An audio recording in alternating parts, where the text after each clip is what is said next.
अस्सलाम वालेकुम।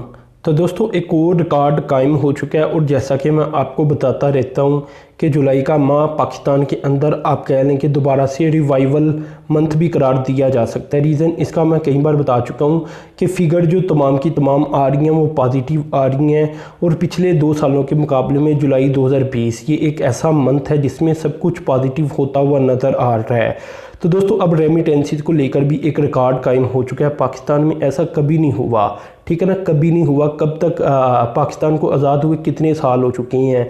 1947 में आज़ाद हुआ था, तब से लेकर आज तक जुलाई 2020 के अंदर पाकिस्तान के अंदर जो एक माह की रेमिटेंसीज है जो सबसे ज़्यादा आई वो आई जुलाई 2020 के अंदर। अभी आपको पता है अगस्त चालू हो चुका है, अगस्त का भी एंड होने वाला है। तो जो फिगर आ रही हैं जुलाई की वो काफ़ी ज़्यादा इम्प्रेसिव हैं। तो जुलाई के अंदर पाकिस्तानियों की जानिब से 2.768 अरब डॉलर तक की रकम पाकिस्तान भेजी गई है, जो कि एक रिकॉर्ड है पाकिस्तान की तारीख का। इतनी रकम एक माह के अंदर कभी भी नहीं भेजी गई। अब दोस्तों ये सब कुछ आपने याद रखना है कोरोना वायरस के दौरान हुआ है। अच्छा हंसी तो आती है ना, कोरोना वायरस के दौरान सबका कारोबार भी तबाह हो गया है। मैं पर्सनली बहुत सारे लोगों को जानता हूँ जो कि खाली हाथ वापस आ चुकी हैं, क्योंकि वो बाहर रहते थे, बाहर काम करते थे, कारोबार करते थे, हर माह पैसे भेजते थे नॉर्मली। लेकिन इस जो 3-4 माह पिछले गुजरे हैं इस दौरान उन्होंने पैसा भी नहीं भेजा, खुद भी खाली हाथ वापस आ चुकी हैं ऐसे लोग। तो इससे पता चलता है कि हालात काफ़ी आप कह लें कि तंग भी हुए बहुत सारे पाकिस्तानियों के। लेकिन इसके बावजूद जो रेमिटेंसीज है उसमें इतना ज़्यादा इजाफा की तारीख का एक रिकॉर्ड कायम हो गया जुलाई के अंदर। तो खैर दोस्तों ये काफ़ी अहम तरीन डेवलपमेंट रही है और इसमें वज़ीर-ए-आज़म की जानिब से भी ट्वीट करके बताया गया। लेकिन मैं आपको ये बता दूं कि ये वैसे भी अब फिगर मेरे पास आ चुके थे।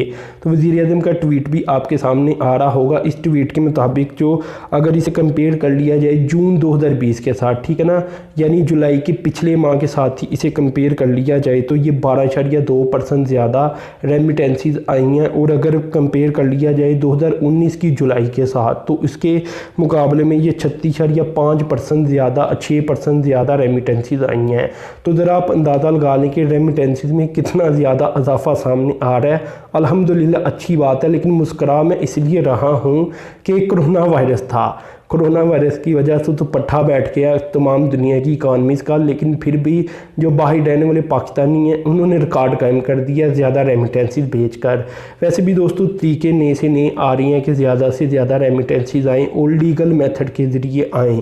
तो लीगल मेथड के ज़रिए जो रेमिटेंसीज का बढ़ना है ये काफ़ी ज़्यादा आप कह लें कि अच्छी खबर है पाकिस्तान के लिए, पाकिस्तान की इकानमी के लिए। इससे पहले भी मैं आपको बता चुका हूँ कि कारों की सेल ऊपर को जा चुकी है, मोटर बाइक की सेल ऊपर को जा चुकी है। जो स्टॉक मार्केट है उसने रिकवर किया था जुलाई के अंदर। इसके अलावा और भी सीमेंट की जो आप कह लें कि सेल है वो बहुत ऊपर को जा चुकी है। तो ये कुछ मोटे मोटे हमारे पास पॉइंट्स होते हैं जिसके ज़रिए पता चलता है कि अब इकानमी किधर जा रही है।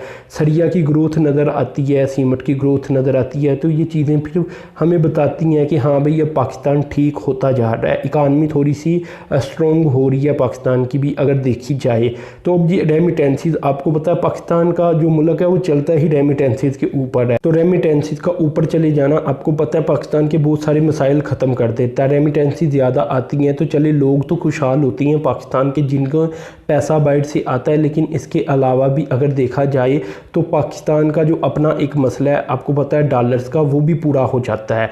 जो एक्सपोर्ट है और जो रेमिटेंसीज है इन दोनों को मिलाकर ही पाकिस्तान अपना जो ट्रेड का इम्बैलेंस बनता है डॉलर्स का अगर देखा जाए, क्योंकि इंपोर्ट बहुत ज़्यादा है पाकिस्तान की, तो वो पाकिस्तान पूरा करता है। तो बताने का मकसद ये है कि अच्छी डेवलपमेंट हो रही है। इंशाल्लाह देखा जा रहा है कि अब अगला जो साल होगा वो काफ़ी ज़्यादा बेहतरी का साल होगा पाकिस्तान का।